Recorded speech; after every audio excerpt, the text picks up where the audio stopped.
have any, sir. There's always the question as to whether or not you are in fact viable. Your differences with the Republicans with the rest of the Republicans on this stage has raised questions about whether or not you can actually win the Republican nomination, sir.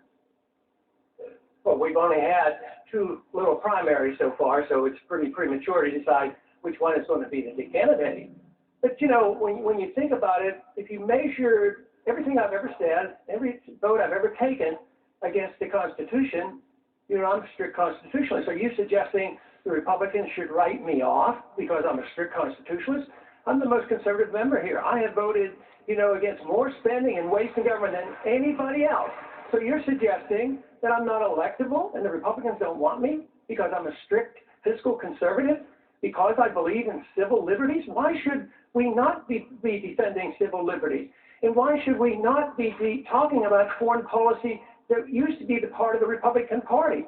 Mr. Republican Robert Taft didn't even want us to be in NATO. And you're saying now that we have to continue to borrow money from China to finance this empire that we can't afford? Let me see if I get this right.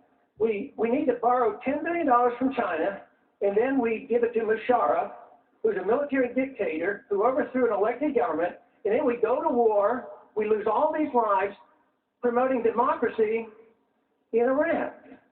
I mean, what's going on here? And you're saying that this isn't appealing to Republicans? Where did this come about? I think this is a Republican message. I defend the platform. It used to say we got to get rid of the Department of Education. It doesn't say that. Now, we as Republicans went and doubled the size of the Department of Education. So where have we gone? I think we've lost our way. But then the insinuation that I am less Republican because of that? Congressman, thank you very much. We have to take one more break. We'll be right back with one of the most contentious issues of the day. Stay tuned. The Republicans are willing to concede the Hispanic vote to Democrats in November. Well, I don't know that, but I don't know if that's necessarily true, but I do think we should enforce the law. And the law says that illegals should be here and that we shouldn't have amnesty. But I think this whole thing should be thought of more in economic terms. Maybe I think about economics too much, but there is something said in economics that if you subsidize something, you get more of it. And this is what we do. We encourage it by giving free medical care and free education and the promise of amnesty. And no wonder more will come. We have a weakened economy, and now immigrants, especially the illegals, are seen as a threat because they come and they undermine our tax system when some of our hospitals are being closed, and some of our people won't work because of the welfare state. You can't solve this problem if you don't deal with the terms of welfareism. And besides, you know, some of our border guards are over in Iraq. I think they'd be better off on our borders, you know, protecting our borders, not in Iraq.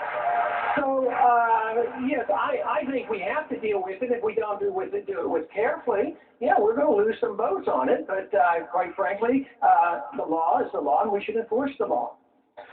Governor Huckabee, President Bush's outreach to Hispanics at the ballot box in 2004, and then came this. I think there's a great misperception that Hispanic people in this country somehow are soft and weak on immigration. They are not. Those who have come here legally, who have stood in line, who have patiently waited to get in this country, are some of the ones who insist that we enforce the law. What I think we ought to do is to certainly start with a secure border, because nothing else matters until then. But we can have a period of time.